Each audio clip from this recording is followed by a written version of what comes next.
एक मकान के अंदर दो किराएदार रहते थे। मकान मालिक लगभग 40 किलोमीटर दूर रहता था। एक दिन एक किराएदार के मन में क्या आता है कि क्यों ना जो पड़ोसी किराएदार है उसके घर का कनेक्शन काट देता हूँ, क्योंकि वहां वो रहता ही नहीं है।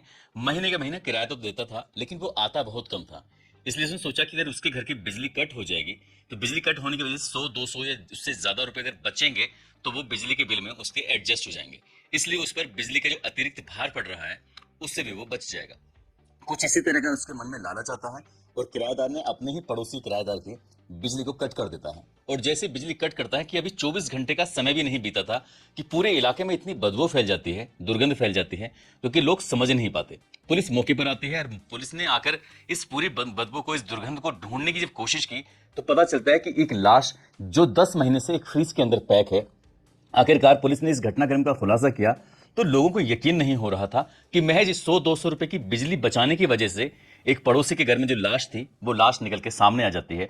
और 10 महीने बाद अचानक लाश का निकलना और लोगों के सामने पूरी कहानी आना, ये लोगों को आश्चर्यचकित करता है। आज की इस कहानी को जानने के बाद आप लोग भी सोचने पर मजबूर हो जाएंगे कि आखिरकार कोई भी इंसान कितने भी शातिर तरीके से क्यों ना अपराध करे, लेकिन अगर कोई ना कोई ऐसी गलती जरूर कर जाता है जिसकी वजह से वो पकड़ा जाता है। और ये व्यक्ति तब पकड़ा जाता है जब उसकी 1 महीने के बाद उसकी बेटी की शादी होने वाली है। आदाब, नमस्कार, सत श्री अकाल। मैं उस्मान सैफी। आज की जो सच्ची घटना मैं आपको सुनाने जा रहा हूं, ये सच्ची घटना है मध्य प्रदेश का एक जिला है देवास। देवास शहर की ही एक कॉलोनी लगती है, वृंदा धाम कॉलोनी। बात कर रहा हूं 10 जनवरी 2025 की सुबह लगभग 8 या 9 बजे के आसपास का वाकया रहा होगा। इस वक्त पूरी कॉलोनी में दुर्गंध की एक अजीब सी स्मेल महसूस की जा रही थी, जिसको लेकर लोग परेशान हो जाते हैं। एक दूसरे से पूछने लगते हैं कि ये दुर्गंध जो आ रही है कहां से आ रही है।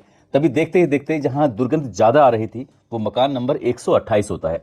मकान नंबर 128 में एक व्यक्ति जिसका नाम बलवीर सिंह होता है, बलवीर सिंह के पास जाते हैं। जाकर कहते हैं कि तुम्हारे मकान के अंदर से दुर्गंध आ रही है, जाकर देखो ऐसा क्या हुआ है। जब बलवीर सिंह से ये बात कही जाती है, बलवीर सिंह कहता है कि मेरे मकान से तो कोई दुर्गंध नहीं आ रही है। जब बलवीर सिंह सुनता नहीं है तभी किसी ने 112 नंबर पर पुलिस को फोन कर दिया। पुलिस जैसे ही सूचना मिलती है 5 मिनट के अंतराल में ही पुलिस मौके पर पहुंच जाती है। मौके पर आने के बाद बलबीर सिंह का मकान को चेक किया जाता है, बलबीर सिंह के मकान को देखा जाता है। लेकिन दुर्गंध आ जरूर उसके मकान से रही थी, लेकिन उसके बगल में जो 2 ऐसे कमरे थे जो बिल्कुल बंद थे। तभी वो कहता है इन दोनों कमरे को भी खोलो। तो बलबीर सिंह कहता है कि साहब मैं इन कमरों को नहीं खोल सकता, क्योंकि इसके बारे में तो आपको मकान मालिक ही बता सकते हैं। मकान मालिक यहां से लगभग 40 किलोमीटर दूर इंदौर में रहते हैं, जिनका नाम DK श्रीवास्तव होता है। अगर यदि उनके बारे में बात करें तो साल 2014 में उन्होंने देवास शहर की वृंदाधाम कॉलोनी में एक मकान खरीदते हैं और मकान को खरीदने के बाद उसको एक किराए पर दे देते हैं। अक्सर उसमें किराएदार आते हैं जाते हैं, इस तरह से एक सिलसिला चलता रहता है। ऐसे ही जब उन्हें फ़ोन किया जाता है वो मौके पर आते हैं। उन आने के बाद वो कहते हैं कि साहब ये जो कमरा है, ये जो घर है, ये 2 हिस्सों में बटा हुआ है। एक पर रहता है बलवीर सिंह और दूसरे में हिस्से में रहता है संजय पाटीदार। संजय पाटीदार जो कि उज्जैन के इगोलिया एक गांव लगता है मौलाना, वो वहां का रहने वाला है। उससे मैंने अभी 5 दिन पहले ही कहा था यदि तुम यहां नहीं रहते हो तो इसलिए मकान को खाली करो, जो भी सामान है इसको यहां से लेके जाओ। और वो कहता है कि जिन संजय पाटीदार कि साहब मैं आपको हर महीने के महीने किराया दे देता हूं, मैं आपको बिल्कुल भी परेशान नहीं करता, मेरा सामान वहां रखा है, उसे रखने में कौन सी दिक्कत, कौन सी आफत आ रही है। इसलिए मकान मालिक को पैसे से मतलब होता है। वो कहता है कि कोई दिक्कत नहीं, कोई परेशान नहीं है। तभी इस बलबीर सिंह से पूछा जाता है कि तुम्हारा इस पड़ोसी वाले मामले से क्या है। तो कहता है कि साहब मैंने तो सिर्फ इसके 1 दिन पहले यानी कि 9 जनवरी 2025 को यहाँ का कनेक्शन काटा था, मुझे इससे ज्यादा कोई इसमें कोई मतलब नहीं है। आखिरकार पुलिस उस कमरे को खुलवाती है। खुलवाने के बाद जब अंदर जाते हैं तो पूरे कमरे को देखा जाता है। तभी पता चलता है कि जो फ्रिज है, फ्रिज को कपड़े से बांधा हुआ था पूरी तरह से, इसलिए फ्रिज को ही खोला जाता है। दुर्गंध उधर से ही आ रही थी। जैसे ही फ्रिज का ढक्कन यानी कि उसका दरवाजा खोला जाता है, दरवाजा खोलते ही एक लाश उसमें से निकल के गिर जाती है। लगभग 30 या 32 साल की एक महिला होती है जो बिल्कुल ब्लैक हो चुकी थी, काली पड़ चुकी थी और उसके हाथ बंधे हुए थे। और उसको ऐसे फ्रिज के अंदर बैठाया था जैसे कोई व्यक्ति आराम से इत्मीनान से बैठ जाता है। जैसे वो लाश बाहर निकलती है तो पूछा जाता है कि ये लाश किसकी है। तभी जो मकान मालिक होता है जिसका नाम DK श्रीवास्तव होता है कि इसके बारे में तो संजय पाटीदार ही बता सकता है, क्योंकि लगभग जून 2024 से वो यहाँ नहीं रहता, कभी कभार आता है और यहाँ से आकर चला जाता है। अब पुलिस ने कुछ टीम गठित करती है। गठित करने के बाद सीधा यहाँ उज्जैन के इगोलिया के गांव मुरैना भेजा जाता है। वहां से संजय पाटीदार आखिरकार घर पे ही मिल जाता है। पुलिस उसे हिरासत में लेती है और हिरासत में लेने के बाद उससे बातचीत करती है।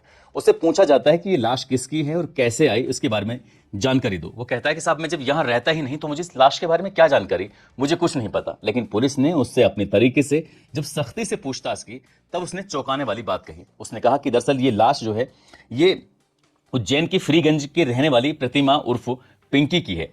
पिंकी के बारे में उससे पूछा जाता है तो वो बताता है कि साल 2016 में इसने एक व्यक्ति जो कि राजस्थान का रहने वाला होता है जिसका नाम सुभाष माहेश्वरी होता है, उससे लव मैरिज की थी। लेकिन कुछ समय तक ये उसके साथ जरूर रहती है लेकिन दोनों में आपस में बनती नहीं है, इसलिए ये यहाँ से अलग हो जाती है।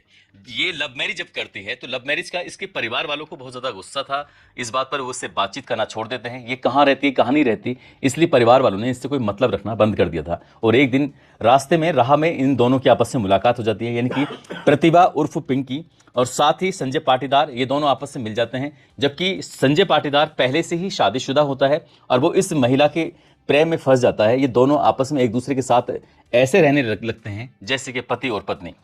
इस हिसाब को देखते हुए साल 2023 में ये व्यक्ति जो होता है देवास के वृंदाधाम कॉलोनी में मकान नंबर 128 में पूरे मकान को किराए पर ले लेता है और दोनों आराम से इत्मीनान से यहीं रहते हैं। यही जब ये महिला बाहर निकलती है तो सब इसे इन दोनों को पति पत्नी के रूप में जानते हैं, पहचानते हैं। वो महिला भी सिंदूर लगाकर कुछ ऐसे ही रहती थी जैसे क्या संजय उसका पति है। यदि मोहल्ले पड़ोस के लोग छोटी मोटी परेशानी दिक्कत में यहाँ आते थे जाते थे, इस तरह की सारी बातें होती थी। लेकिन ये शादीशुदा होने के बावजूद भी पिंकी इस पर दबाव बनाना शुरू कर देती है कि मैं तुमसे ही शादी करूंगी, कि पूरा मोहल्ला मुझे और तुम्हें पति पत्नी के रूप में जानता है, पहचानता है। अब इस बात को देखते हुए संजय थोड़ा परेशान रहने लगता है। संजय कहता है कि मैं पहले से ही शादीशुदा हूं इसलिए मैं तुमसे शादी नहीं कर सकता। अब इस बात को देखते हुए दोनों के बीच में तनातनी शुरू हो जाती है और किसी न किसी बात पर झगड़े भी शुरू हो जाते हैं। जनवरी 2024 से इनके बीच में झगड़े की शुरुआत होनी शुरू हो जाती है और बात हद तक तब बढ़ जाती है जब मार्च 2024 का प्रथम सप्ताह आ जाता है। एक दिन ये आपस में दोनों झगड़ा कर रहे थे। इसी बीच में इनका दोस्त होता है जिसका नाम विनोद, जो कि इंगोलिया का रहने वाला होता है। विनोद भी अचानक आ जाता है और संजय और प्रतिभा आपस में दोनों झगड़ा कर रहे थे, फसाद कर रहे थे। इसी बीच में संजय को इतना गुस्सा आता है कि उसी के दुपट्टे से उसका गला दबाने की कोशिश कर रहा था और जैसे ही प्रतिभा ने चिल्लाने की कोशिश की तो विनोद ने उसका साथ दिया और उसका जो मुंह था उस पर हाथ रखे उसको चीखने चिल्लाने से रोक दिया और उस दुपट्टे को तब तक खींचा जाता है जब तक कि उसके प्राण नहीं निकल जाते। इनकी पिंकी की मौत हो चुकी थी। अब वो दोनों सोचने लगते हैं कि आखिरकार इसकी लाश को कैसे ठिकाना लगाया जाए।